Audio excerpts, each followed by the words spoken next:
किसान मित्रों, नमस्कार। बिराज एग्रोटेक चैनल में आप सभी का पुनः एक बार फिर से स्वागत है।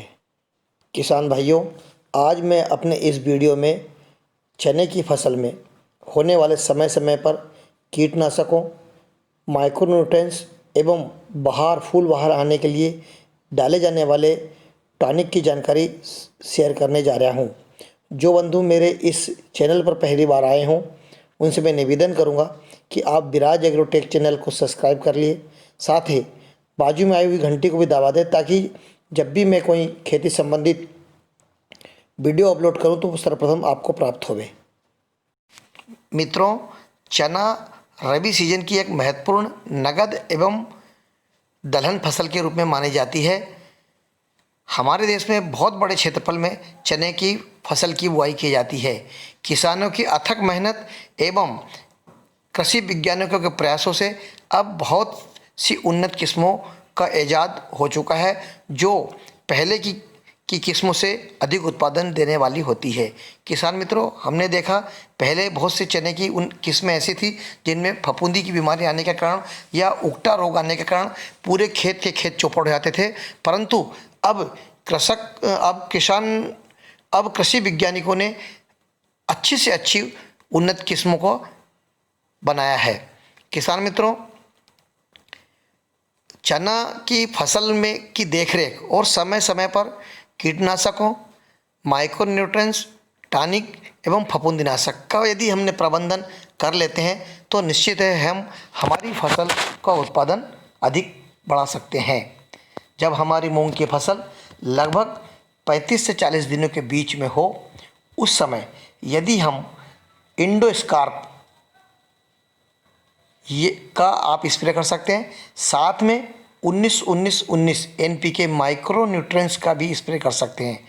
यदि आप फफूंदीनाशक डालना चाहते हो तो आप उस समय टेबुकोनाजोल का भी आप स्प्रे कर सकते हैं। 19-19-19 उस समय चने की वानस्पतिक विकास का समय रहता है। इसमें 19% नाइट्रोजन, 19% स्फूर और 19% पोटास की मात्रा होती है। इस समय पौधे को इन तीनों तत्वों की सख्त आवश्यकता होती है, जिससे यह अपनी बढ़वार बना लेता है। रही बात इंडोस्कार्प की, तो इंडोस्कार्प का रिजल्ट भी हमें कम से कम 20 दिन तक का रबी के सीजन में मिल जाता है। फफूंदीनाशक जो टेबुकोनाजोल की बात जो हो रही है, यदि हम इसका स्प्रे कर देते हैं तो जड़ सड़न, उकटा जैसे रोगों से निजात मिल सकती है। आप 100 ml प्रति एकड़ के हिसाब से इंडोस्कार्प का, 1 किलो एनपीके 19-19 का और साथ ही लगभग 250 ग्राम टेबुकोनाजोल पाउडर का प्रति एकड़ के हिसाब से स्प्रे कर सकते हैं। ठीक उसी प्रकार जब चने की फसल लगभग 50-55 दिनों के बीच में आए, उस समय फूल बाहर आना शुरू होती है। उस समय यदि हम फेंटेक या सुमोटोमो कंपनी की कोसाम्बी नाम से जो टॉनिक आती है उसका स्प्रे कर देते हैं तो वह फूल बाहर आने में एवं फूल के झड़ने में रोक लगाती है और बहुत बढ़िया रिजल्ट देता है।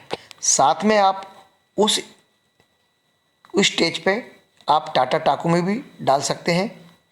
टाटा टाकुमी के अंदर फ्लूबेंडिनमाइड 20% WDG फॉर्म में होता है, इसका स्प्रे कर सकते हैं। इसका रिजल्ट भी बहुत लंबे समय तक रहता है।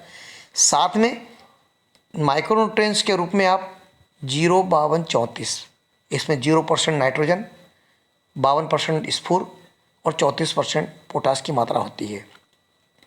जब चना 50 से 60 दिनों का हो जाता है उस समय उसे नाइट्रोजन की आवश्यकता नहीं होती, क्योंकि वह खुद अपने जड़ों की गठानों से नाइट्रोजन की कमी को पूरी कर लेता है। ठीक उसी प्रकार जब तीसरा स्प्रे करने की बारी आती है, जब हमारे चनों की डालियों में छोटी छोटी चने की घेटियाँ बनना शुरू हो जाए, उस समय हमें कोराजन या फेम 50 से 60 ml प्रति एकड़ के हिसाब से, साथ में NPK 0-0-50, साथ में फंगिसाइड का स्प्रे कर देना होता है। इसमें 0050 में 50% पोटास की मात्रा होती है, उस समय पोटास की सख्त ज़रूरत होती है। घेटी के चने की दाने बनने के समय पे बहुत ज़्यादा सख्त ज़रूरत होती है। और फफूंदी नाशक के रूप में आप टेबुकोनाजोल और सल्फर का स्प्रे कर सकते हैं। सल्फर भी चने के बीज बनाने में अति महत्वपूर्ण भूमिका अदा करता है। किसान मित्रों, जो 0050 है इसकी मात्रा लगभग 700 से 800 ग्राम प्रति एकड़ के हिसाब से आपको स्प्रे करना होता है।